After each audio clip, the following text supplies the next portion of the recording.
मचा दिया। ये कैसा अनर्थ है? लक्ष्य था अमृतत्व का, पर अब मृत्यु की विकराल छवि हमारी आंखों के समक्ष मंडरा रही है। इस भयंकर संकट से केवल वही उद्धारकर्ता मुक्ति दिला सकते हैं जो समस्त विश्व के परम संरक्षक हैं। तभी सब महादेव की शरण में जाते हैं और पुकार लगाते हैं, ओम नमो भगवते रुद्राय। और फिर तुष्टा महादेव भक्तों की गुहार सुनते हैं, कैलाश से उतरते हैं, विष को अपनी अंजुलि में भर अपने कंठ में धारण करते हैं।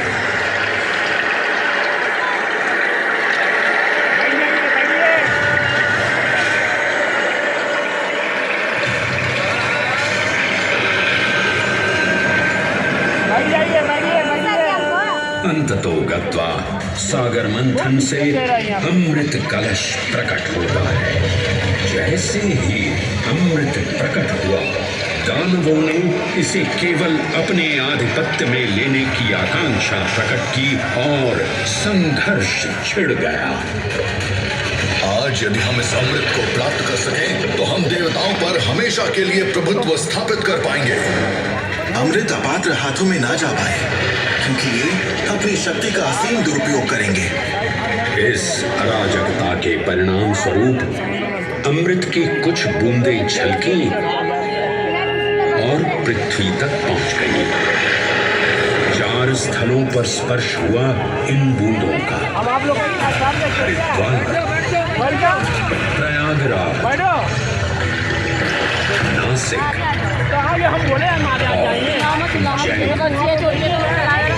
अमृत की इन्हीं बूंदों के कारण उज्जैन में हर 12 वर्ष पर कुंभ सिंहस्थ मेले का आयोजन होता है।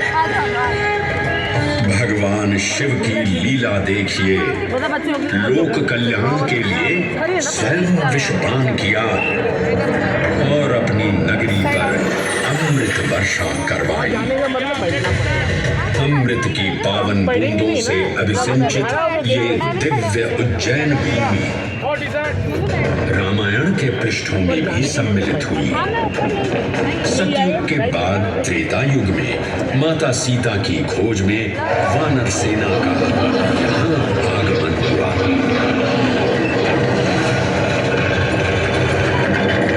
समय की इस यात्रा के माध्यम से अब प्रवेश करते हैं वाल्मीकि रामायण के किष्किंधा कांड में।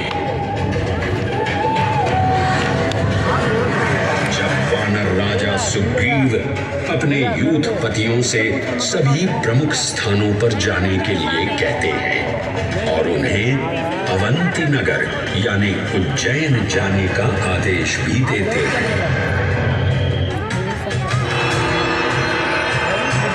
मेखला उत्कल के क्षेत्र, दशर्न के नगर, आब्रवंती, अवंती और विदर्भ के राज्य, साथ ही माहिष्का के आकर्षक राज्य में भी पूरी तरह से खोजना होगा।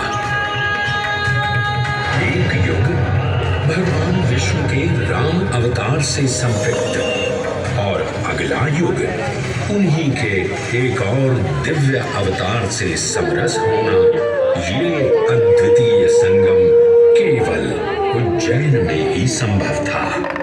परंतु एक क्षण ठहरिए।